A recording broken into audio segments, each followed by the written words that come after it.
வருங்கால மக்களின் சேவகர்களுக்கு வணக்கம். மைய வங்கி பற்றி பார்க்கலாம்.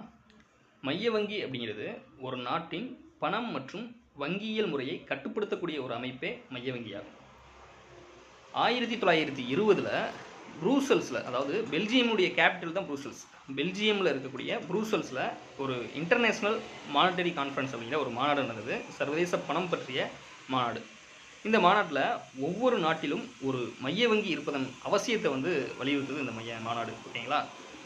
அதன்படி மதர் ஆஃப் சென்ட்ரல் பேங்க்ஸ் அப்படின்னு அழைக்கக்கூடிய வங்கி எது அப்படின்னா இங்கிலாந்து வங்கி, பேங்க் ஆஃப் இங்கிலாந்து. ஏன் அப்படின்னா இந்த இங்கிலாந்து வங்கியானது ஒரு மைய வங்கி எப்படியெல்லாம் செயல்படணும் அப்படிங்கிறதுக்கான வரையறைகளையும் கட்டுப்பாடுகளையும் குறிப்பிடுதான். அதனால் மதர் ஆஃப் சென்ட்ரல் பேங்க்ஸ் அப்படின்னு அழைக்கப்படக்கூடிய வங்கி எது அப்படின்னா பேங்க் ஆஃப் இங்கிலாந்து அப்படிங்கிறது.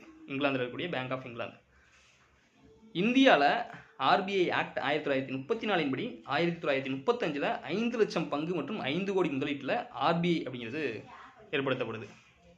ஆர்பிஐ ஆக்ட் 1934 படி ஏப்ரல் 1, 1935 ஆர்பிஐ அப்படிங்கிறது ஏற்படுத்தப்படுது. இந்த ரிசர்வ் பேங்க் ஆஃப் இந்தியா அப்படிங்கிறது ஜனவரி 1, 1949 தேசியமயமாக்கப்படுது. ஜனவரி 1, 1949 தேசியமயமாக்கப்படுது. அதன்படி இந்த தேசியமயமாக்கப்பட்ட இந்த மைய வங்கியானது ஏப்ரல் 1, 1949 நடைமுறைக்கு வருது.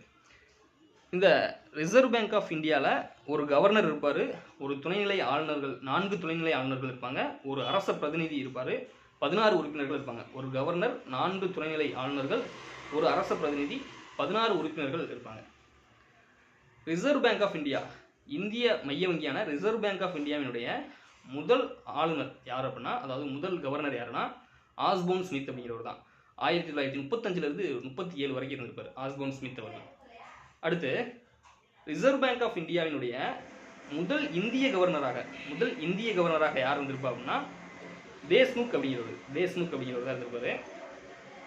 இப்போ 2024 நியமிக்கப்பட்ட சஞ்சய் மல்கோத்ரா அவர்கள் இருக்கார். டிசம்பர் 11, 2024 நியமிக்கப்பட்டவர் சஞ்சய் மல்கோத்ரா அப்படிங்கிறவர். இந்த ரிசர்வ் பேங்க் ஆஃப் இந்தியாவில் மன்மோகன் சிங்கும் ஆளுநராக இருந்திருக்காரு.